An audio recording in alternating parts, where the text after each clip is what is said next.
Para entender el expresionismo alemán, primero hay que viajar a una época donde todo parecía perdido.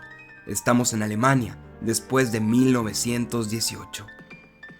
La Primera Guerra Mundial no solo dejó cicatrices físicas, sino también psicológicas.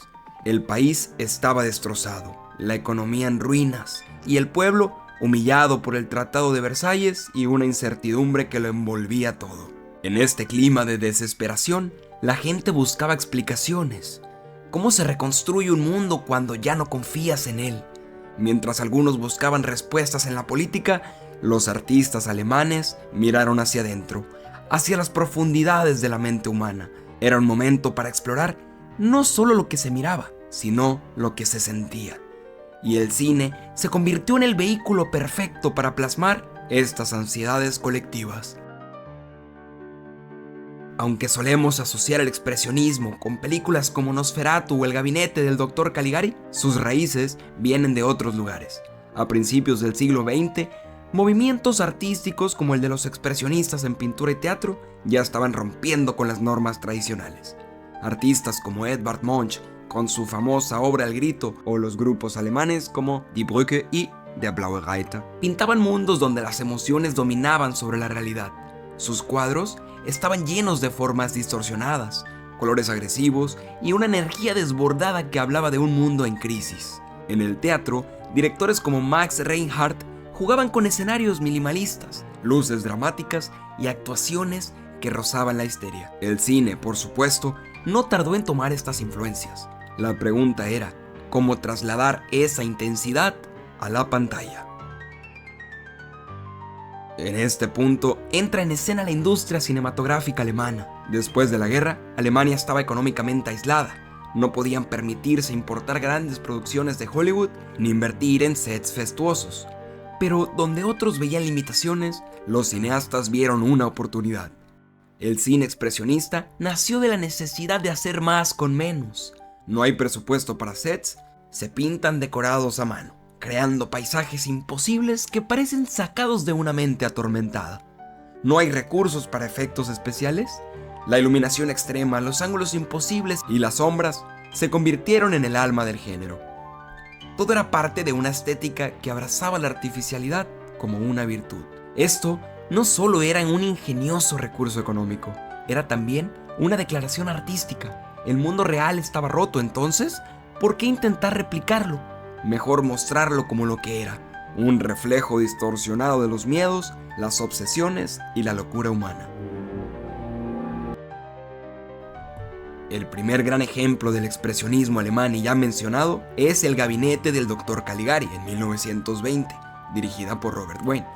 Más que una película, es un cuadro en movimiento. Los decorados inclinados, las sombras pintadas y los actores que se mueven como marionetas cuando cuentan la historia de un sonámbulo controlado por un doctor siniestro. Pero la verdadera fuerza de la película está en su mensaje.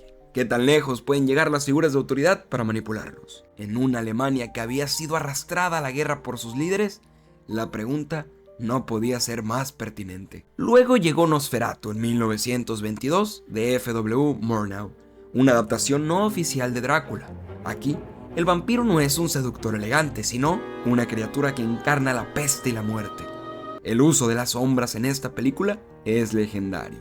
No solo crean atmósfera, sino que parecen tener vida propia, como si el mal fuera algo omnipresente que no se puede detener. Otra obra impredecible y continuando es Metrópolis, de Fritz Lang, una visión futurista de una sociedad dividida entre los ricos que viven en la superficie y los trabajadores que laboran como máquinas en las profundidades. Es una crítica a la industrialización y la deshumanización, pero también un aviso de lo que estaba por venir en Alemania, una sociedad al borde del colapso social.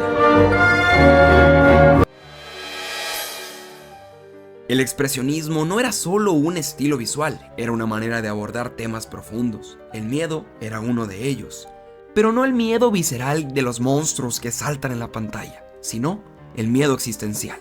Estas películas exploraban el terror de vivir en un mundo que no entiendes y la locura como una forma de lidiar con esa incomprensión. En Caligari, la locura no es un tema, es un lente a través del cual vemos la historia. En Nosferatu, el vampiro no es un monstruo, sino una metáfora de la muerte que se cierne sobre Europa tras la guerra.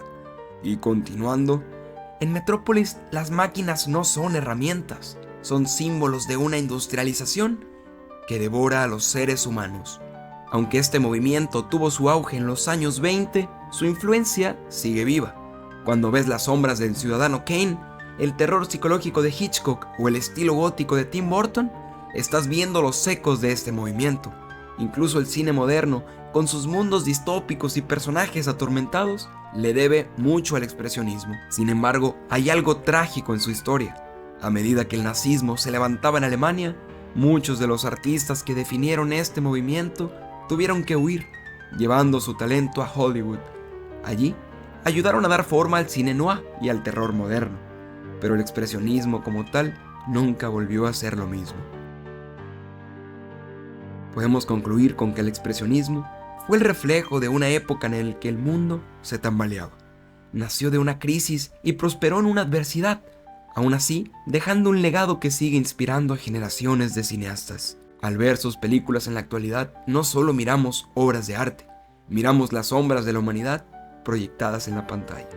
Son un recordatorio de que incluso en los momentos más oscuros, el arte tiene el poder de darle forma al caos y convertirlo en algo inmortal.